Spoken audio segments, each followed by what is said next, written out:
It's the lens, it's the lens, it's the lens, gotta live diverse. It's the lens, it's the lens, it's the lens, live diverse. You are listening to The Lens Living Diverse, a podcast brought to you by the CNIB advocacy team.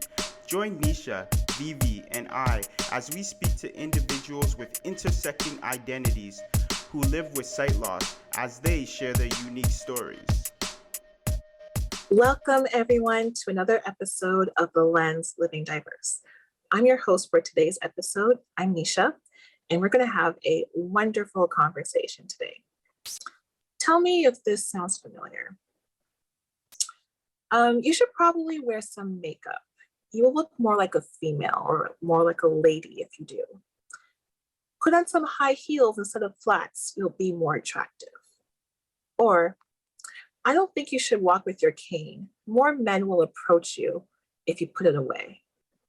These are examples of toxic femininity.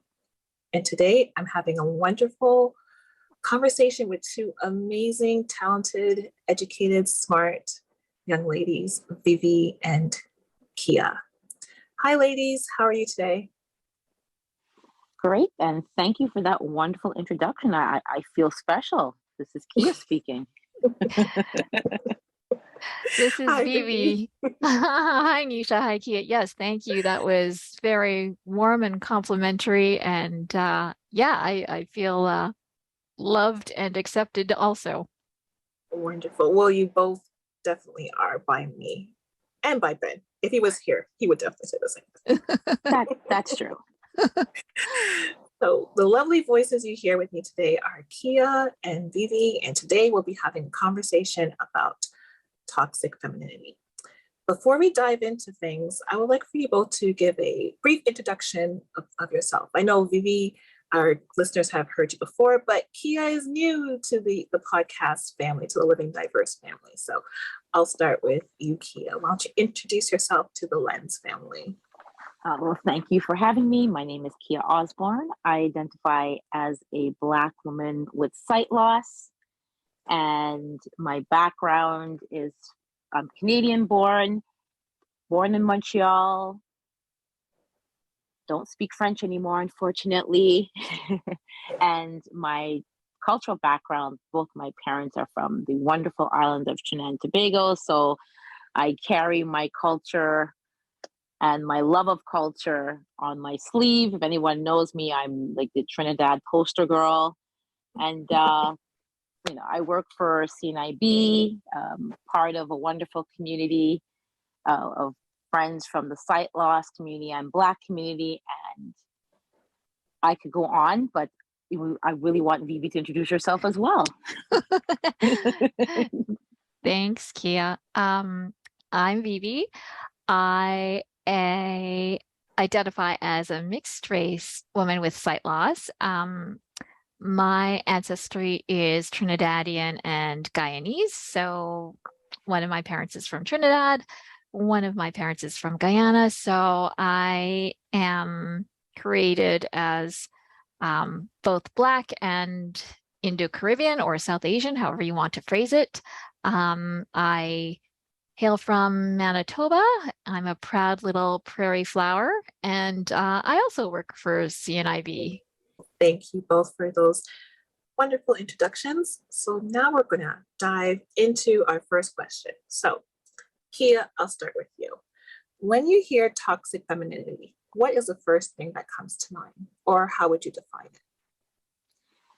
Toxic femininity is almost it's taking away power, belittling women, using our femininity or things that are supposed to be positive, what the things that we embrace, and it being used to diminish, chastise, like as your examples when you used that, oh, you should wear makeup. Makeup is one part of my femininity, which I love. Anyone who knows me, I love fashion, I love dressing up, I love makeup on the odd times. I have natural curly hair, or even with the curly hair, straighten your hair so you look more presentable, you look more feminine. So things that are a part of me and that part of my femininity is being attacked and used against me to belittle. That is what toxic femininity, that's what resounds to me with toxic femininity. Thank you for sharing. I know how you feel. Well, I'm into fashion, but I was never taught how to wear makeup. So lipstick, blush, all that, that's not my thing. So when I go out, sometimes I've had people say to me, want to put on some lipstick? Like, no, I don't, I don't feel like I need to. So yeah, I could totally relate to you with that. And Vivi, same question to you. When you hear of toxic femininity, what first comes to mind, or how would you define it? Well, I agree with a lot of what Keya said, and I love fashion and makeup too. As a person that was partially sighted and then lost my sight, I do have some residual memory about makeup and colors and things like that. But toxic femininity to me is very much, it's competitive as opposed to collaborative, and it's diminishing as opposed to uplifting, and all of the things that we value as women. I feel that toxic femininity distorts that, or as you both are saying, is a weapon that then gets turned against us. So anything to do with, body shaming or competitive behavior, be it against other women for status or for, male affection, body shaming, anything that detracts from what a woman could and should be, and the many facets that we should be embracing as women. That to me is toxic femininity.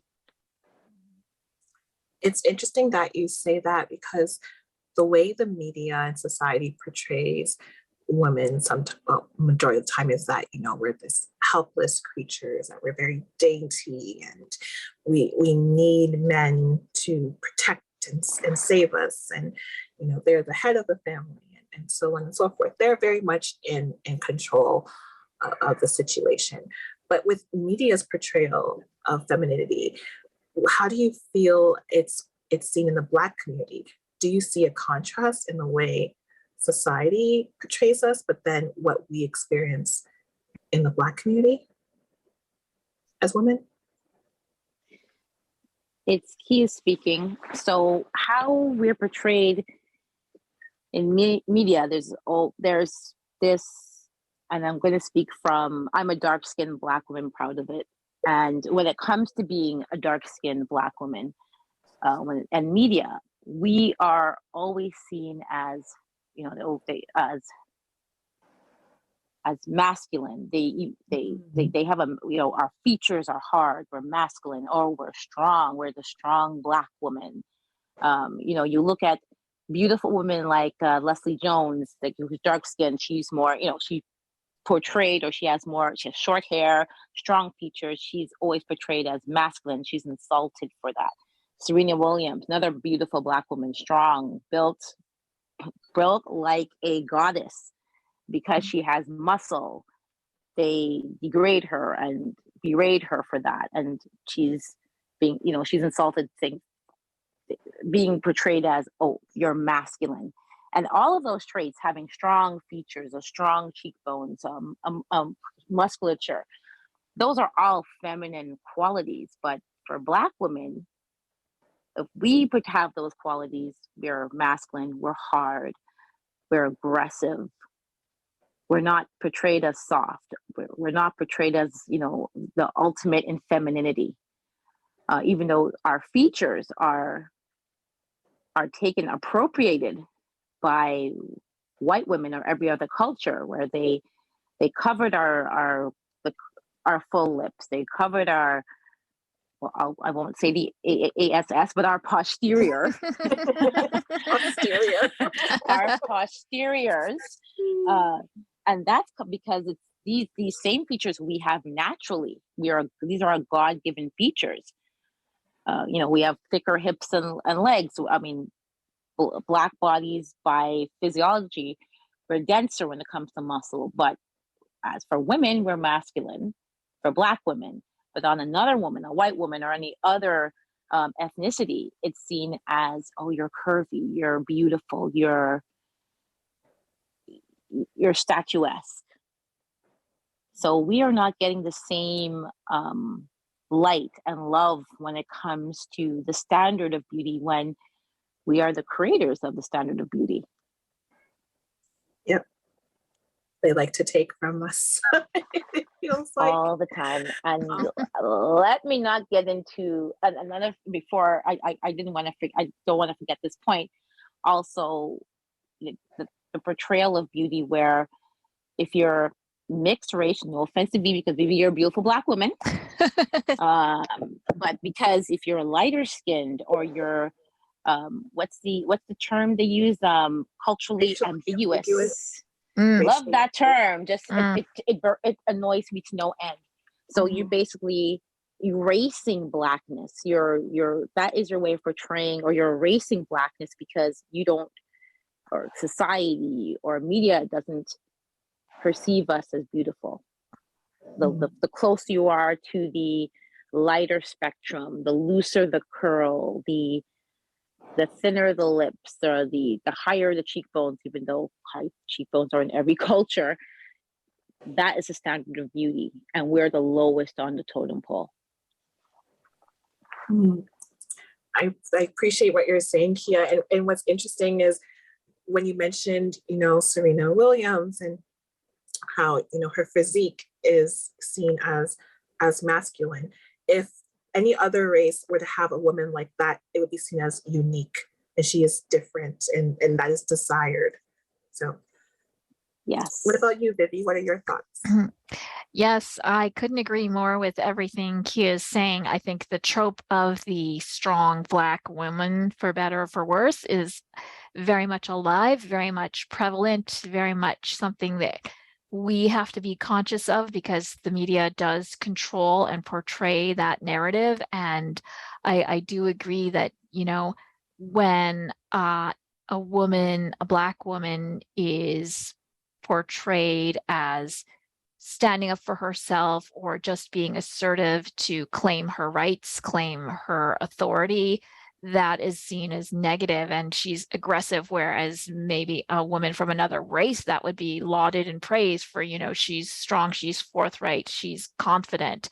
And I do agree with, the golden rule, right? The Grecian, because that's where it stems from, the Grecian standard of beauty, and everything, beyond that is a derivation or a degradation of the standard. And I just can't help but think of Toni Morrison's novel, her Pulitzer Prize winning novel, The Bluest Eye, where the main character, Piccola, she's also dark skinned, and all she ever wants is blue eyes. And she thinks if she attains these blue eyes, then, she will have this coveted beauty, which she so longs for. And I mean, I'm not going to spoil the ending, but it's a tragic story on multiple levels. And I think the most prevalent one is that, you're not enough if you don't meet this standard of what society has deemed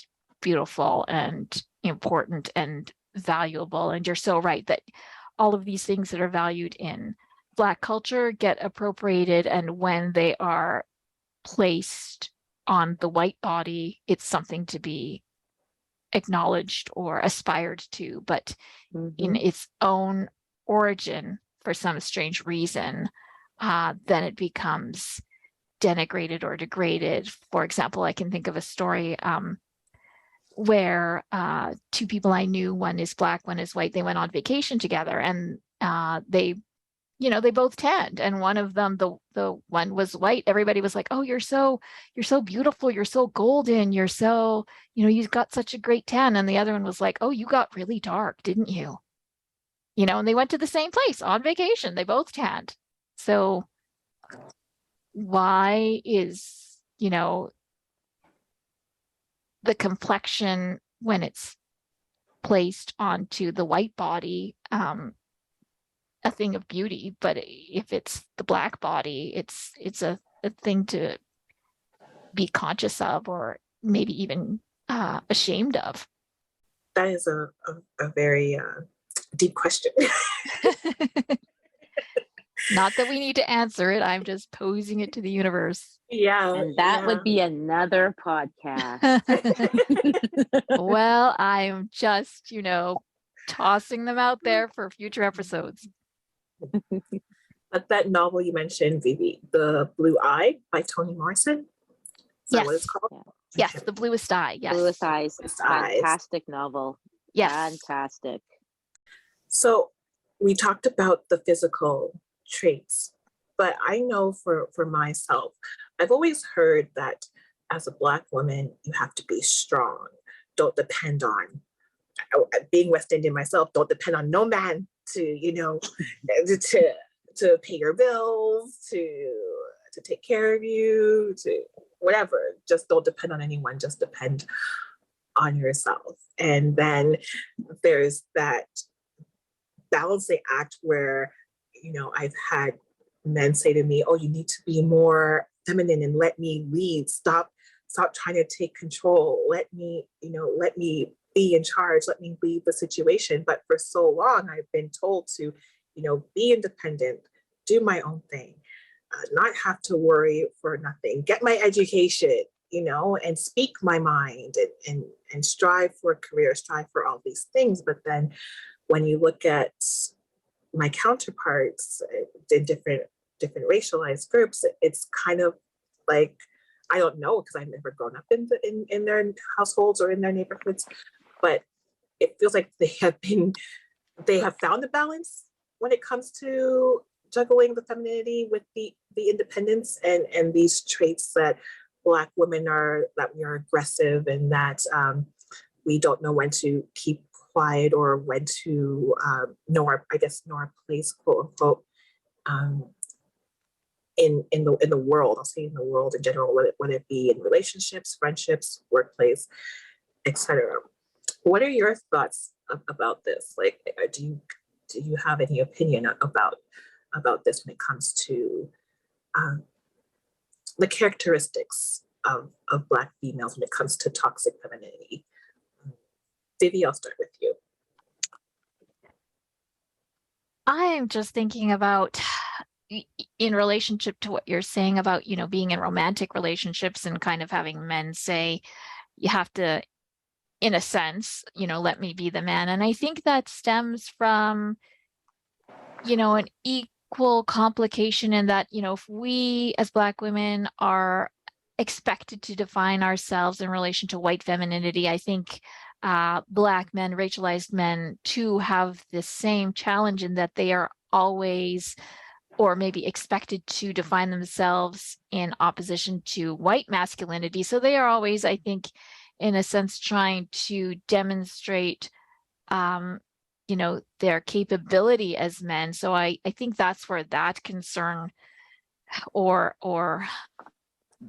request for us to be the balance to, the softer femininity comes from. And then I'm not saying it's right or wrong or, should or shouldn't be performed, because I mean, masculinity and femininity are performative, right? Like they're performed gender roles. So,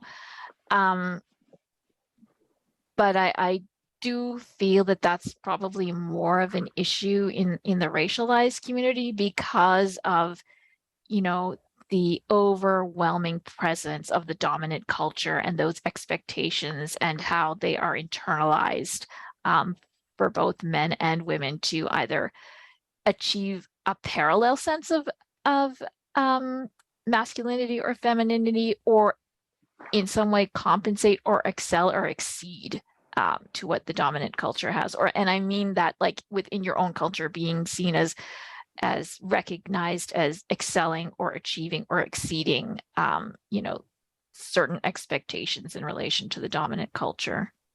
I think just listening to your statements, Vivi, I think that's something that resounds with me, especially as as Black women. We are told, and I'll kind of refer back to the question. Oh, you have to be from the West Indian background experience, you have to do better, you have to be more independent. That's also steeped in our history, because the Black woman had no choice in historical manners to be the backbone of the family. A lot of, historically, bring it back from slavery. I may be going way too far, but we have to look back and reflect on our past. When it came to the Black family, the nucleuses were destroyed because the Black men were emasculated during slavery. So it was up to the woman to be the backbone of family, where there might have been an absence due to the harshness of slavery, and also that's learned behavior. The Black woman was always not always, but a lot of circumstances, they're the breadwinner. They're the mother and the father, talking about the gender normative situations. Yeah. They had to, I'll have to use the term, hold everything down. Like, they were the educators, the disciplinarians. So it's almost, because of these situations, we have no choice but to be independent, but to be strong.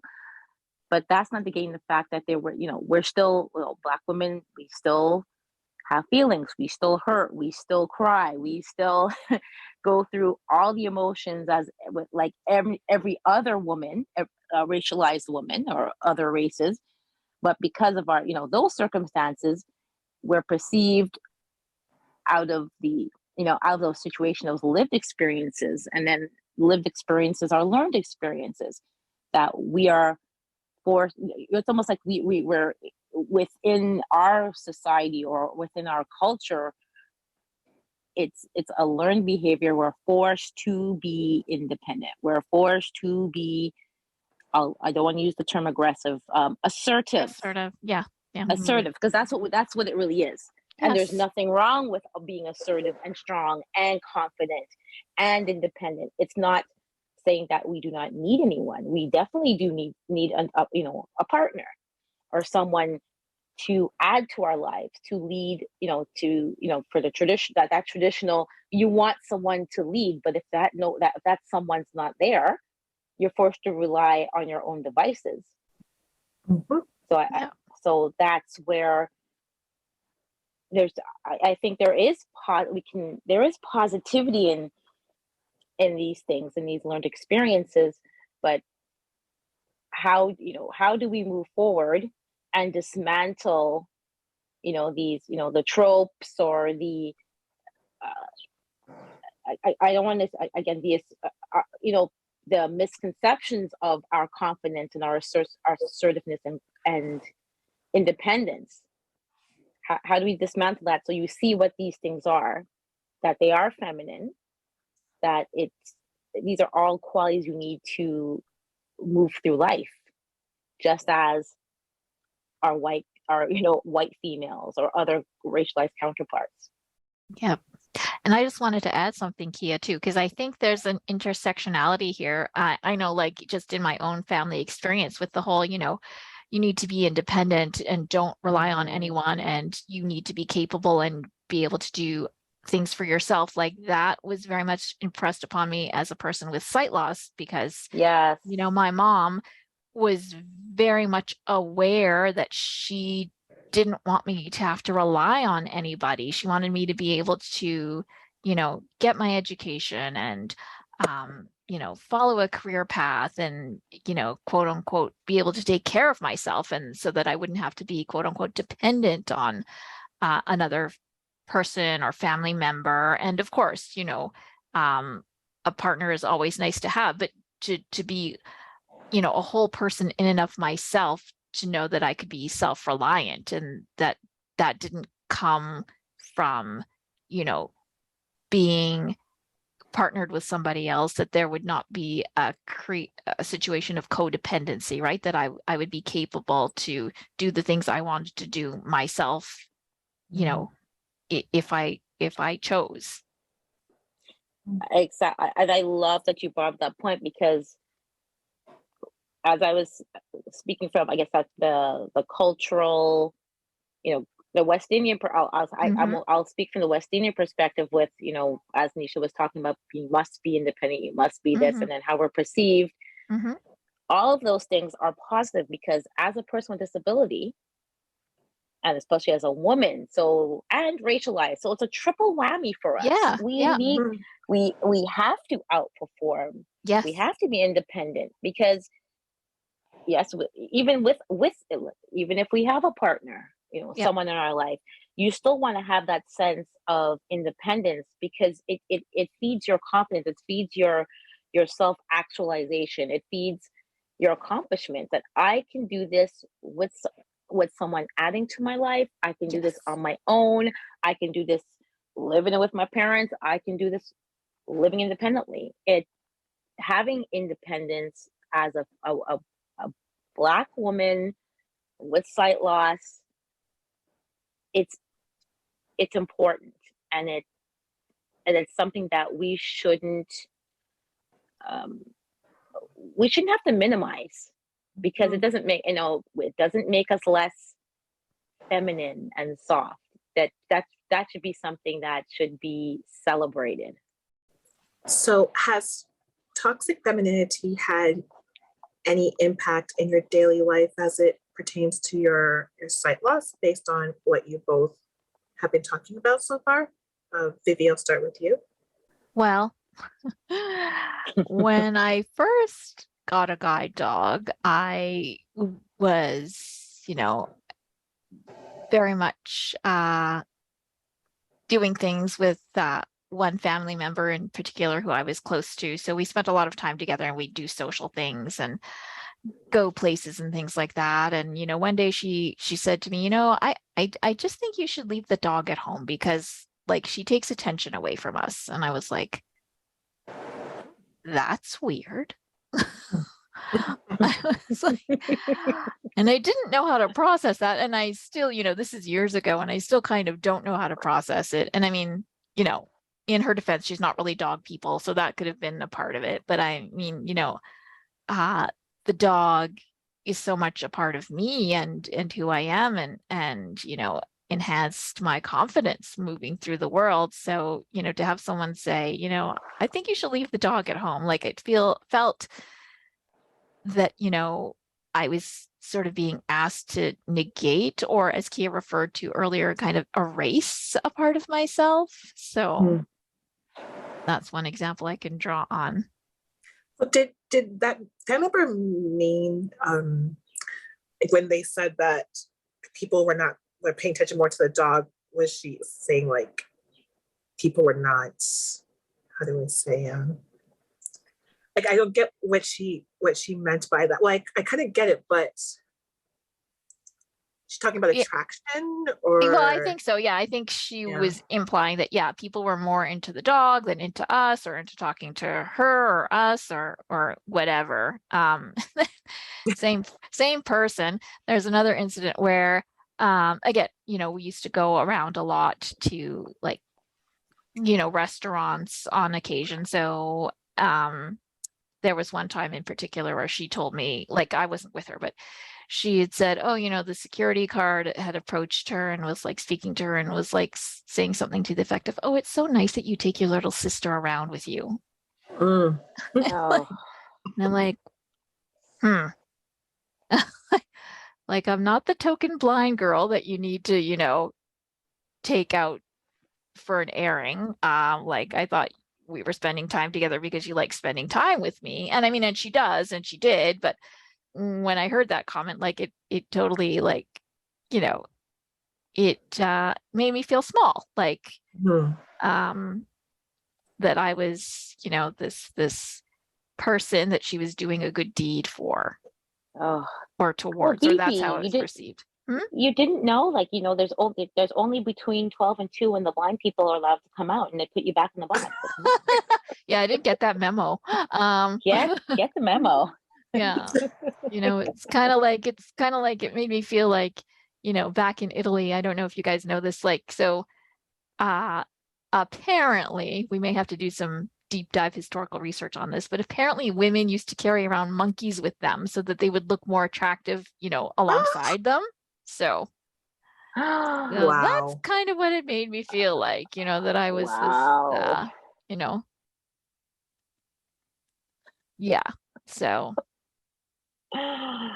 Wow. those are Wow. just, I just, two things that come to I'm mind. what about you, Keya? On that note of oh, dragging around a Julie. monkey with you. Oh yeah, get ready. Bubbles is coming out. Well, two things. So I've always, because I'm going to bring out the hair analogy, because I've been natural since way back in 1998. And I've always been, you go through your natural hair woes, but I've had, the big curly afro and big and proud. So I lived in New York too. So the natural movement there, it was just nothing like, your people saw you as beautiful, you know, the accolades. So I never felt away when I lived in New York. So when I came back to Canada, so Montreal specifically, of course, men didn't quite, they didn't quite look at you the same. They look at you like, oh, you look unkept or untidy, or you natural sisters are just different. Okay. Mhm. And of course, going out with friends. I remember a friend of mine, even a family member, a few times, on occasion, I would flat iron the hair. So my hair was down my back, and oh my gosh, your hair's so beautiful. And you look so much better. You look so much prettier with your hair straight. And you take the compliment at face value, but then you dig deeper, like, well, wait, what are you trying to say? That, my natural hair is part of my blackness. So are you trying to say the more Eurocentric I look, the Mhm. better I look, prettier? So I'm not pretty because I have natural poofy hair. So that came up a lot of times, like, oh, why don't you wear your hair straight? Because you look so much prettier. And Yeah, it's not what you according say, to whose standard of beauty. standard of beauty. Yeah. And it hurt. And even with the cane, when I started using my cane, because I was one of those, I was a renegade. I was supposed to start using my cane since 2009. Yes, late bloomer. I said, okay, let's break out the cane in 2012. Oh, So girl, I didn't use it until I absolutely yeah. had to. So Yes, part of so that club. running into the glass doors, that's not cute. Yes, running into furniture, running into people. Not, Really, I could see. Yeah. yeah, No, no, you it can't. was like No, no, you can't. splash. Yeah, yeah.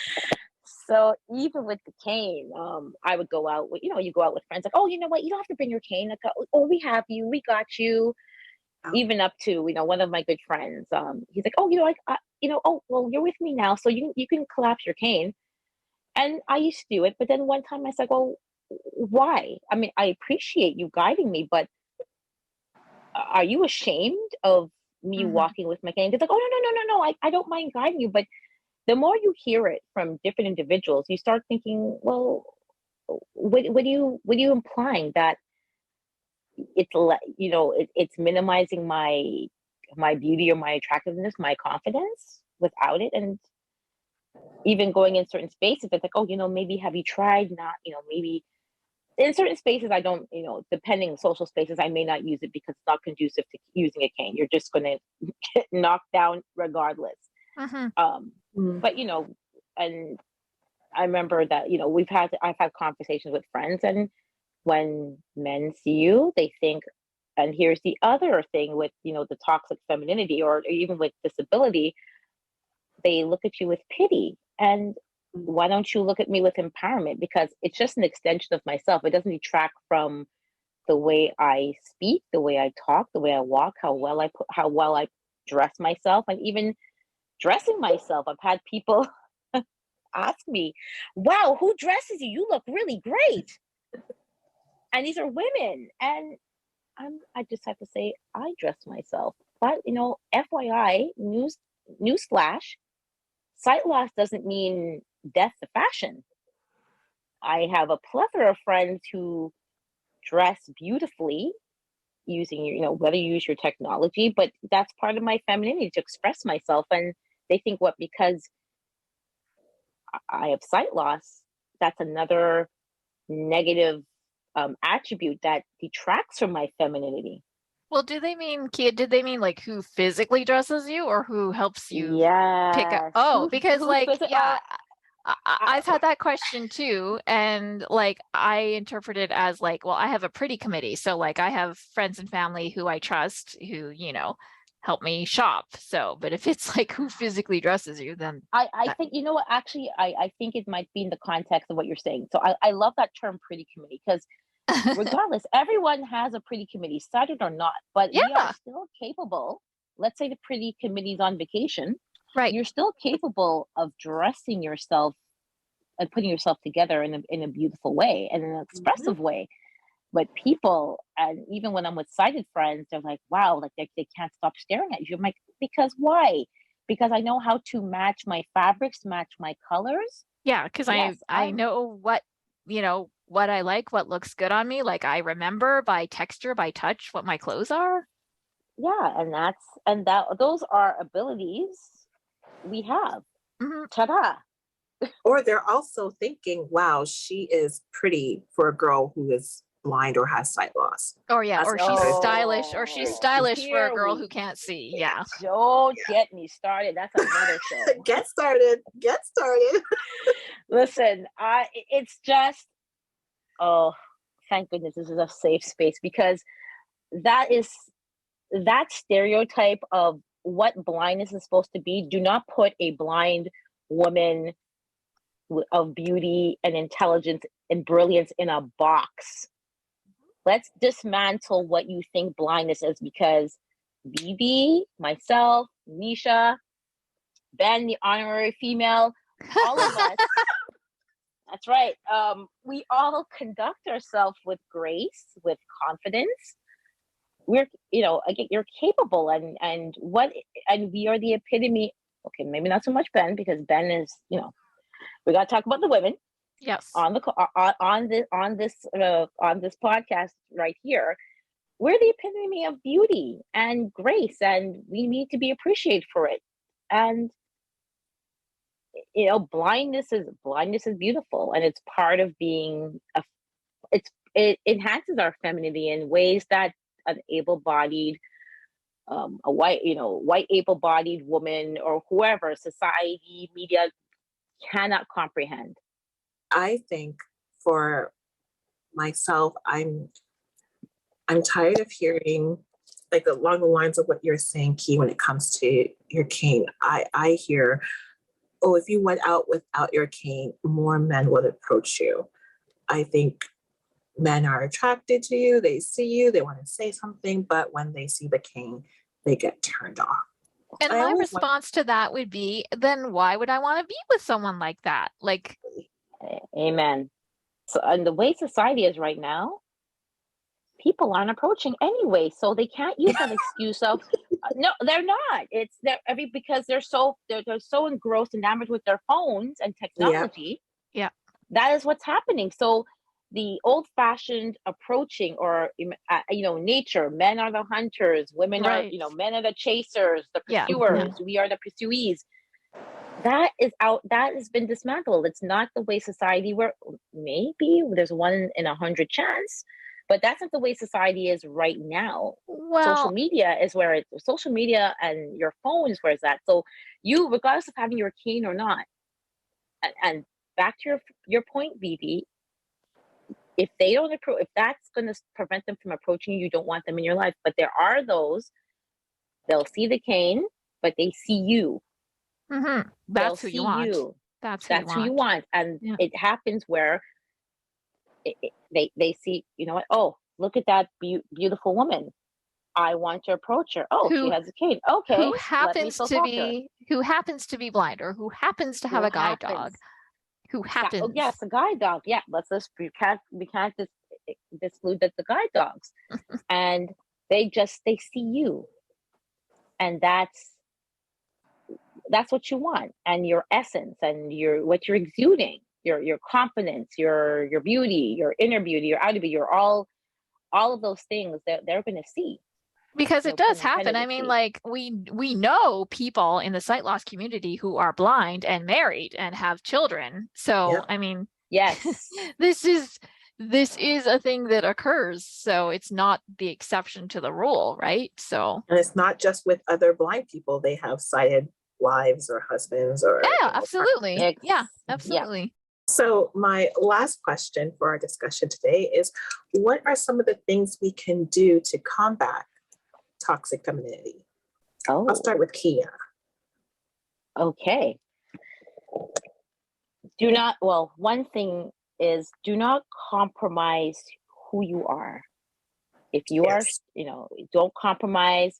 We've done, I know, bring it back to the whole, shaking your confidence because how you look with your hair, or the natural, my natural hair, or my dark, I'm dark skinned, being ostracized for that, or I am a cane user.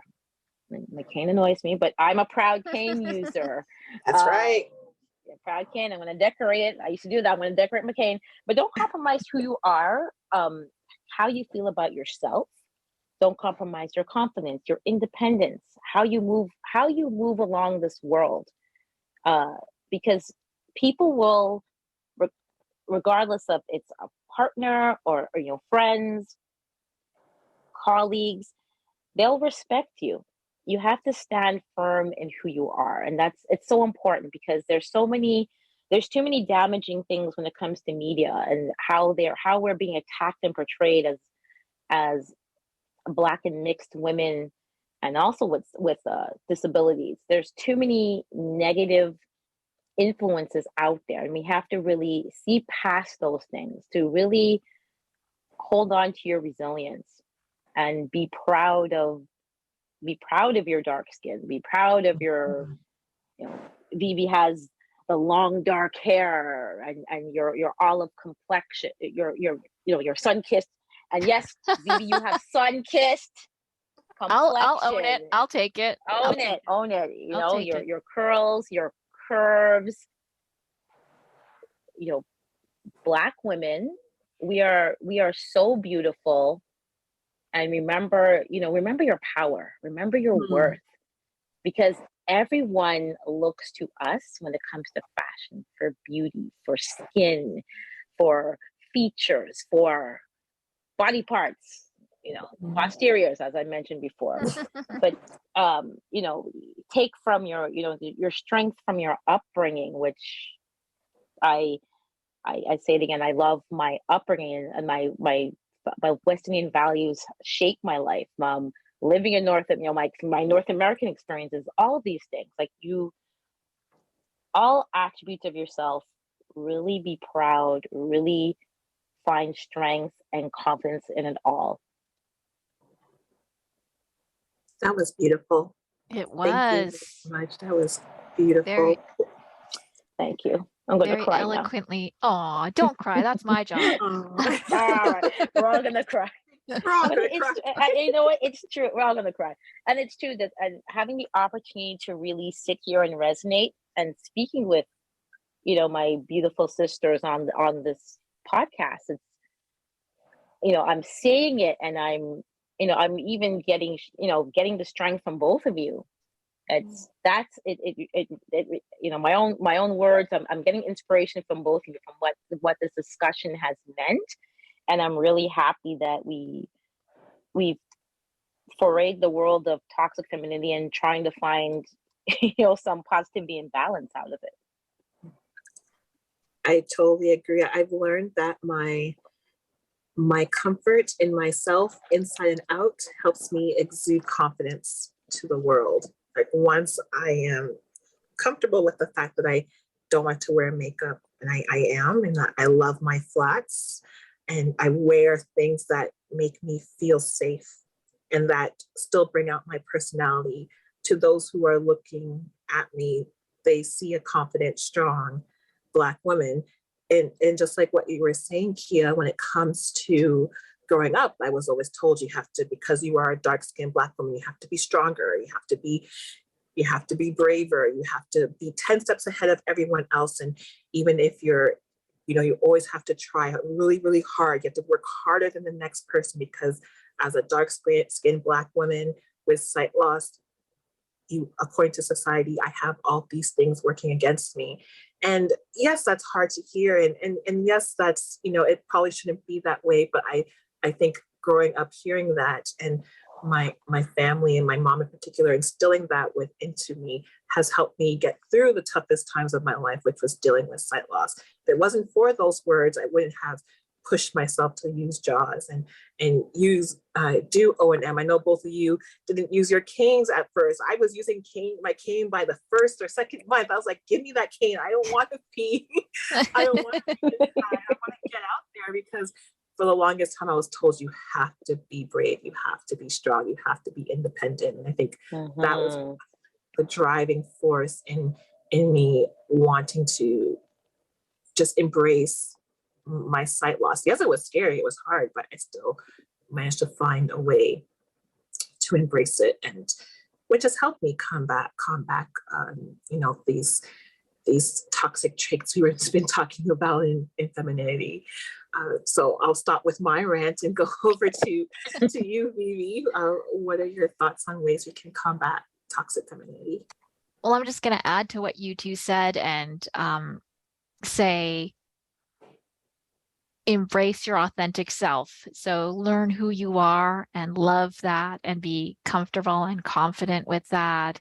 And if it doesn't meet with what the dominant culture or the media or society say is the standard, that's okay, because your uniqueness is who you are, and that is where your wholeness is. And